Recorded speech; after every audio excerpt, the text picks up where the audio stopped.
Detrás del mundo infinito que es la mente del hombre, entre las estrellas que cubren el cielo o en el perfil gastado de las viejas piedras, existen verdades escondidas, otra realidad que apenas vemos.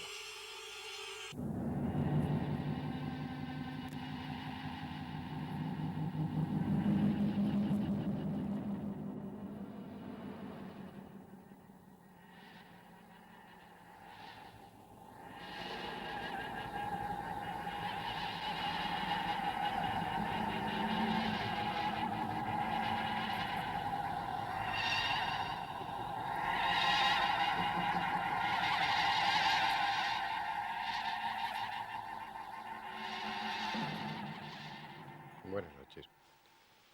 Al tratar de temas de arqueología, sobre todo cuando se habla de Egipto, es inevitable pasar junto a las momias. A veces, al referirnos a algún tema de Egipto concretamente, las momias hacen una aparición fugaz. Nos referimos a ellas brevemente, pero en esos instantes, en esos momentos en los que la imagen de la momia ha aparecido en nuestro pensamiento o en la pantalla, deja como flotando un halo de misterio, una personalidad extraña, llena de múltiples sugerencias, que justifica, yo creo que totalmente, que dediquemos un programa a hablar de la momia. La momia, porque entraña dos aspectos muy importantes, muy interesantes dentro de la línea que seguimos en los temas que aquí desarrollamos. De una parte, entraña un significado cultural. Las civilizaciones desaparecidas se dedicaban, incluso la nuestra actual también, no tienen por qué ser solo las civilizaciones desaparecidas, nos dedicamos a momificar los cadáveres en ocasiones. Pero esto ha tenido una singular importancia en determinadas civilizaciones, como la de Egipto, como las incas, como muchas otras culturas americanas, al punto que el estudiar las técnicas de momificación han servido muchas veces para arrojar nueva luz sobre los conocimientos químicos y médicos que en aquellas civilizaciones, en aquellas culturas se poseían. La momia nos habla entonces de ese misterio que conlleva todo lo que ha desaparecido en esa oscura noche de los tiempos y de lo que apenas conocemos nada. Simboliza pues de una parte el misterio, pero de otra parte es como la encarnación de algo mucho más siniestro, de lo sobrenatural. La momia, que es o que simboliza el deseo del hombre por perdurar de alguna forma, por escapar en alguna jugada de la muerte, aunque sea ficticiamente, aunque no sea auténticamente, pero creerse al menos de alguna forma que se escapa de la muerte, es una personificación, es una representación de esa angustia, de ese deseo de sobrevivir y por lo tanto lleva consigo toda la angustia, toda la inseguridad que el hombre siente ante el fenómeno más trascendental e ineludible de su propia existencia, que es la muerte. Y es macabra porque al simbolizar todas estas cosas representa ante nuestros ojos la imagen de la misma muerte, algo siniestro contra la naturaleza, porque la momia permite llegar esos seres, esas personas que vivieron hace 4 o 5 mil años, llegar no vivas, pero sí corpóreas, hasta nuestra presencia, poderlas ver y poder tocarlas, poder ver y poder tocar algo que está muerto y que lleva miles de años muertos.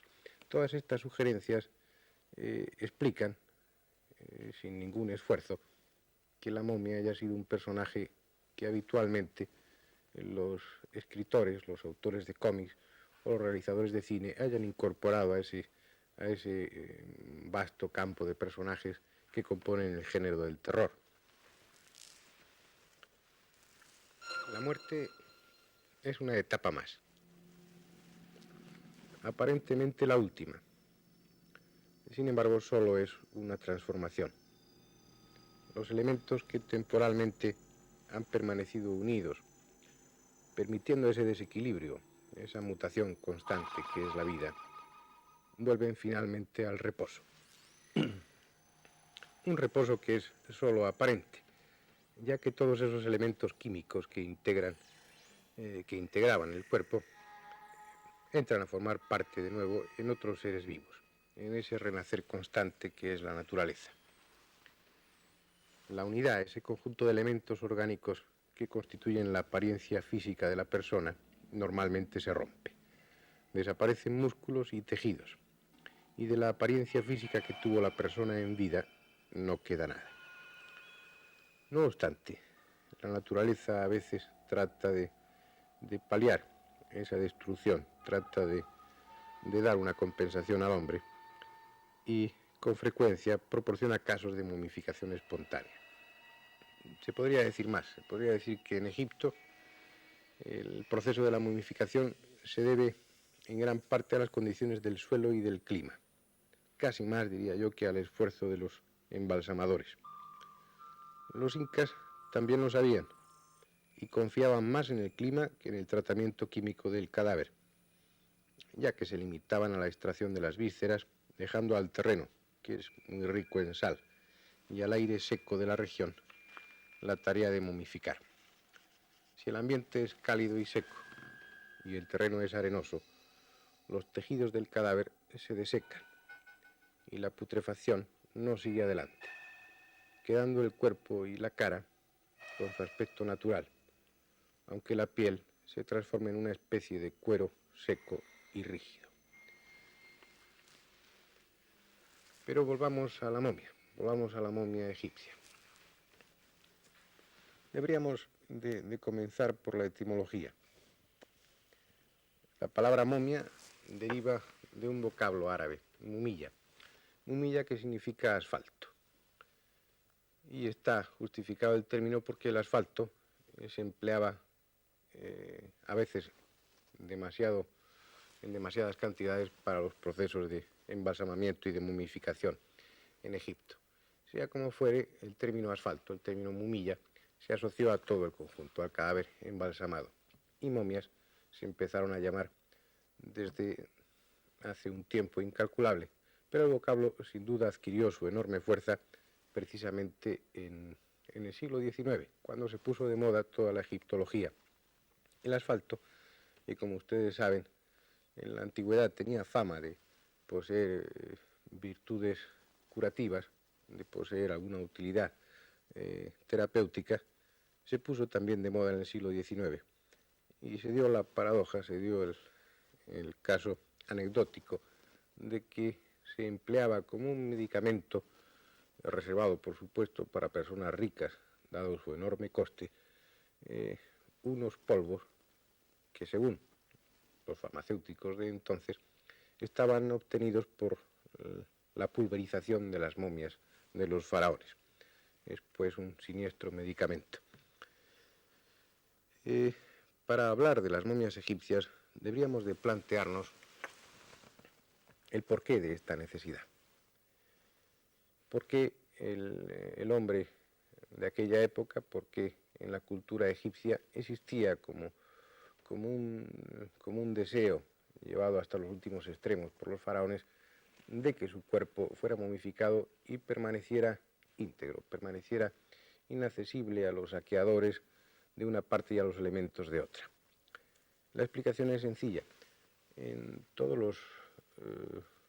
la mitología que hay en torno a la muerte en Egipto, toda esa religión que entonces se había construido, una vez llegada la muerte, el alma, el espíritu de la persona realizaba un viaje que formaba parte de todo ese ciclo sobrenatural tremendamente complejo que está descrito en el Libro de los Muertos, pero en un momento determinado ese espíritu debía de volver a incorporarse con su cuerpo, debía de integrarse de nuevo a lo que había sido su envoltura física.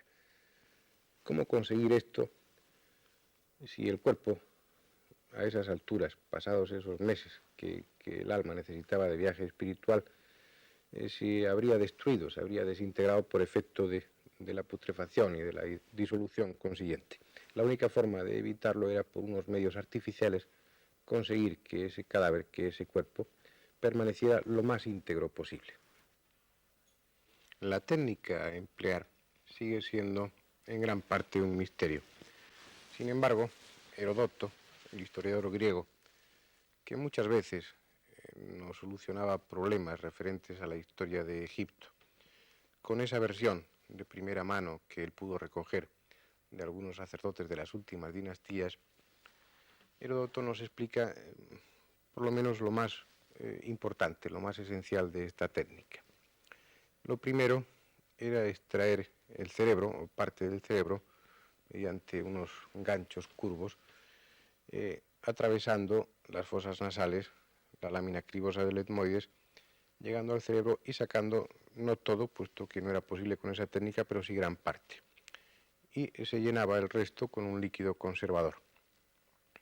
Para extraer las vísceras se practicaban 2 incisiones en las caderas con unos cuchillos etiópicos y se extraían las vísceras totalmente. Luego el interior, la cavidad que había quedado, se lavaba con vino de palma y después se rellenaba con mirra pulverizada y casia.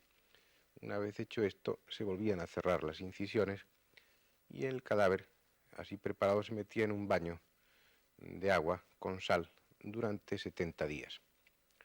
Al cabo de este tiempo, el cadáver era sacado de ese baño especial, se vendaba cuidadosamente con multitud de vendajes de lino que estaban empapados en una sustancia, generalmente resina, que hacía de elemento impermeable y al mismo tiempo de elemento conservador.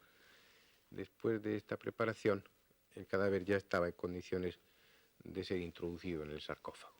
El objeto fúnebre, la momia, quedaba así protegido frente al paso de los siglos.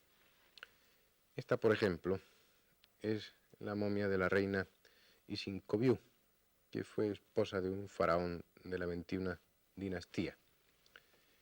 En una caja que había junto a ella, una caja de papiro, estaba también momificado todo un banquete para la momia real. Un banquete constituido por una pierna de cordero, otra de gacela, 2 gansos y una cabeza de ternera. Todo ello convenientemente momificado.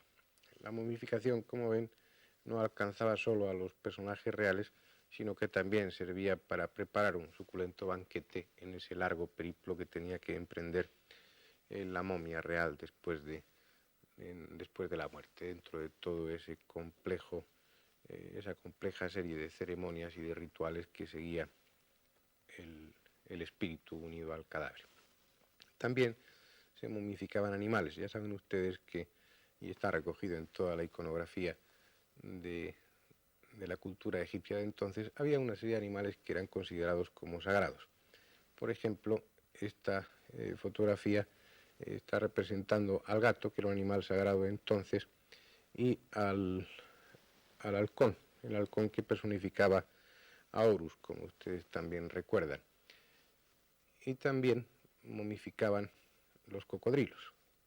Aquí ven ustedes 2 de ellos, uno envuelto en vendas y el otro que aparece sin vendaje. Pero lo importante para nosotros en la momificación, lo importante desde un punto de vista histórico, es que gracias a esta técnica nosotros podemos conocer en carne y hueso, por decirlo así, a aquellos personajes que influyeron de una forma decidida, unas veces, y en otras ocasiones de una forma anecdótica nada más, como en el caso de Tutankamón, en la historia del pueblo egipcio. Personajes que hoy podemos presentarles a ustedes poco menos que como presentaríamos a un amigo, con su efigie auténtica. Este, por ejemplo, es Setos I, de la dinastía 19. Fue padre de Ramsés II. Es una de las momias mejor conservadas que se han encontrado.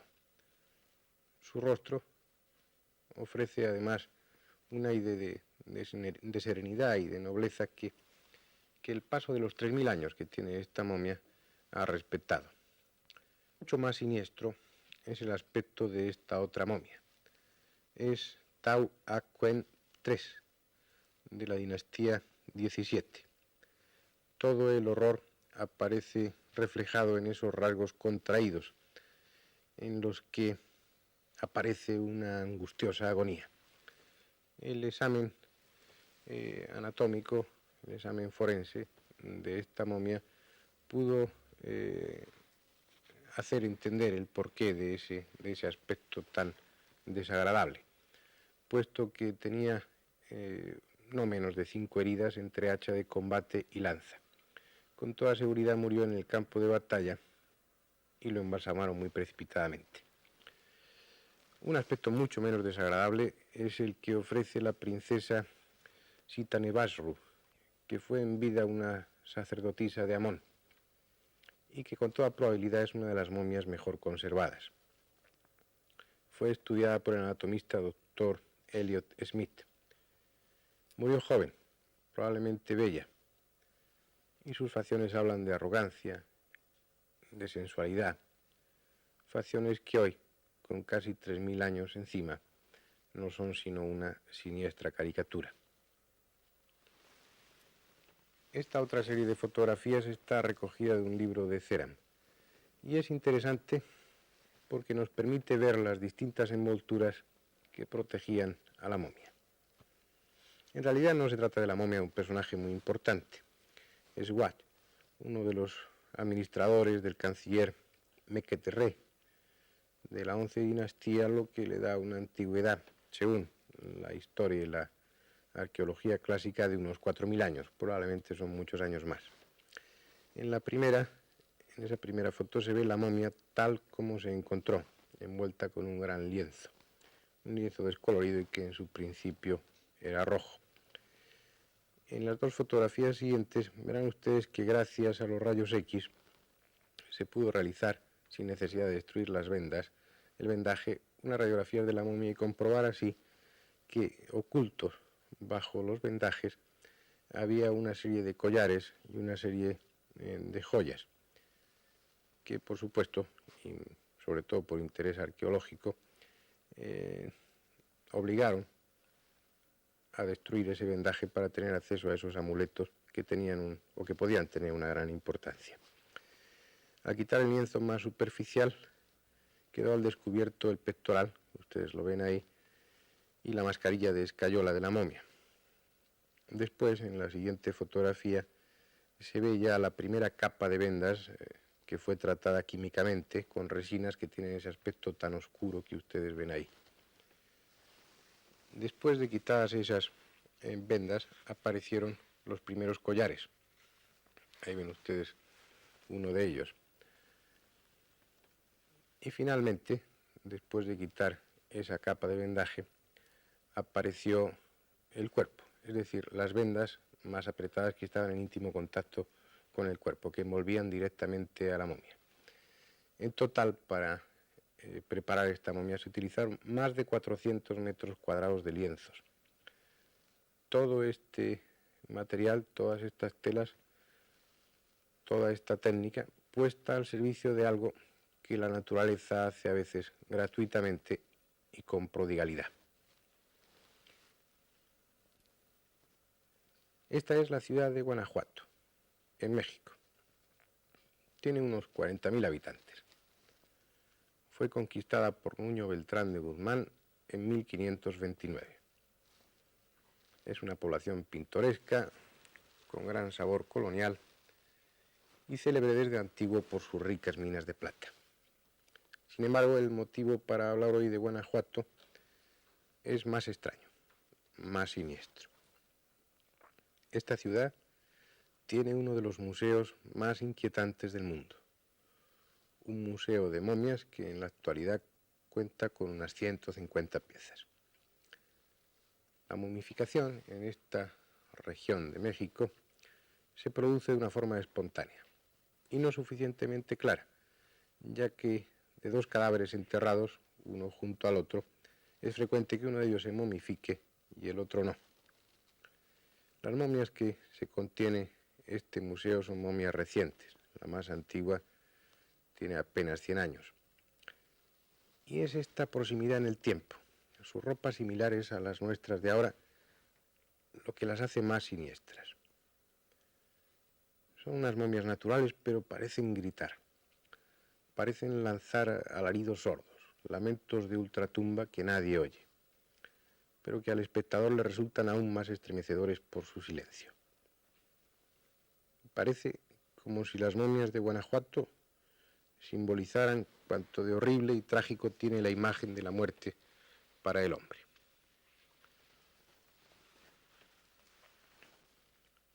Por todo esto, no es extraño que la momia haya tentado a los dibujantes de cómics y a los realizadores de cine, como les decía al principio, porque pocos personajes pueden expresar mejor todo el hermetismo que tiene la muerte, toda la tenebrosa distancia que separa lo vivo de lo que ya pertenece al reino de la muerte.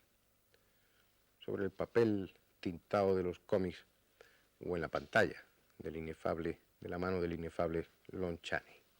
La momificación es aparentemente una técnica perdida. En muchos sentidos lo es, puesto que a pesar de los análisis y distintas pruebas que se han realizado por anatomistas en las momias encontradas, no se ha podido saber exactamente la técnica que utilizaban los egipcios. Por eso, en ese sentido, la momificación, esa momificación clásica, está perdida. Pero en otros sentidos no está perdida, porque nosotros en la actualidad seguimos haciendo lo mismo que hacían los egipcios, lo mismo que hacían los incas, lo mismo que hacían multitud de pueblos de la antigüedad, porque en el fondo mantenemos más o menos disfrazados los mismos tabúes, los mismos miedos, las mismas angustias. La muerte nos sigue obsesionando, nos sigue asustando y tratamos de evitarla siempre que ello es posible y en último extremo de disfrazarla, de darle otra apariencia. Esto se utiliza sobre todo en Estados Unidos, donde la muerte ha llegado a ser una especie de macabro teatro en el que se trata a toda costa de que la muerte parezca cualquier cosa menos eso, menos lo que es, menos muerte. De todas formas, aquí, en nuestra civilización actual, en Estados Unidos sobre todo, y en cualquier otro pueblo, otra cultura desarrollada, hay la tendencia a que los personajes importantes o aquellos cuyo nivel económico se lo permiten, traten de permanecer de alguna forma. Se trate de que esos personajes perduren todo el tiempo posible. Y hoy se han desarrollado unas técnicas de embalsamamiento bastante complejas y al parecer con bastante buen resultado. Tendríamos que esperar cientos o miles de años, exhumar esos cadáveres y ver si realmente se han conservado como se conservan los egipcios o no se han conservado igual. Muchos de ustedes habrán sentido curiosidad por saber cómo se realizan esas técnicas. Vamos a tratar de describirles a ustedes la técnica que se utiliza actualmente para el embalsamamiento. Lo primero, como hacían los egipcios, es extraer parte del cerebro y si ello no es posible, y muchas veces no es necesario, a través de los orificios nasales llegar, perforando la lámina cribosa del etmoides, llegar a la cavidad craneal donde está alojado el cerebro e introducir, inyectar allí un líquido conservador. Líquido conservador que es muy importante. Ahora verán ustedes el esquema de su composición. Como ven, tiene un 40% de formol, un 10% de glicerina, un 3% de sulfato magnésico, un 1% de alcohol, un 3% de cloruro sódico y un 43% de agua. Este líquido conservador tiene que sustituir a la sangre que todavía hay en el cadáver. Para eso se practica una inyección a nivel de la arteria femoral o de la carótida o de la arteria asilar y al mismo tiempo se abre una gran vena para que toda la sangre vaya saliendo y vaya siendo sustituida por este líquido conservador. Líquido conservador que se va a introducir en toda la red vascular en 4 etapas, en 4 fases. Cada vez este líquido conservador va teniendo una proporción más intensa, va estando unos porcentajes más elevados para que gradualmente vaya habiendo una adaptación de los tejidos a esa sustancia. Se hace en 4 fases. en 4 inyecciones. Y en el intervalo entre cada una de estas inyecciones, el cadáver se moja con esponjas empapadas en alcohol y se amasa para favorecer la penetración de ese líquido conservador en la profundidad de todos los tejidos. El contenido de las vísceras, el contenido del estómago, de los intestinos, se extrae mediante un trocar largo. Inmediatamente es introducido una solución de fenol en su interior para producir el efecto de la conservación de estas vísceras, que como ustedes saben son las más sensibles y donde primero se manifiestan los síntomas de la putrefacción. Para evitar el hundimiento de los ojos, en los globos oculares se inyecta una solución de glicerina que después al endurecerse va a permitir que el ojo no se arrugue, que el ojo no pierda su consistencia. Después de realizadas todas estas operaciones, el cuerpo es otra vez friccionado abundantemente con líquido conservador y finalmente, exactamente igual que hacían los egipcios, se van aplicando unas vendas de tela fina bastante apretadas y que están empapadas en una sustancia por una parte pegajosa que va a permitir una impermeabilización y por otra parte también con una sustancia conservadora. Se dejan al descubierto las manos y la cara para que el cuerpo así preparado pueda ser visto por los familiares. Como ustedes ven, toda una técnica, todo un derroche de técnica que al igual que los egipcios no lleva nada más que a un fin: tratar de engañar no a la muerte, lamentablemente a ella no se la puede engañar, tratar de engañarnos a nosotros mismos y conseguir esa imagen, esa especie de caricatura de un cuerpo muerto manteniendo la apariencia de la vida, como si de alguna forma, al conservar lo más íntegro posible ese sustrato físico, ese sostén físico que es el cuerpo, mantuviéramos también toda nuestra personalidad y nuestra propia identidad. Como es lógico, de mantenerse nuestra personalidad es, por supuesto, por otros medios.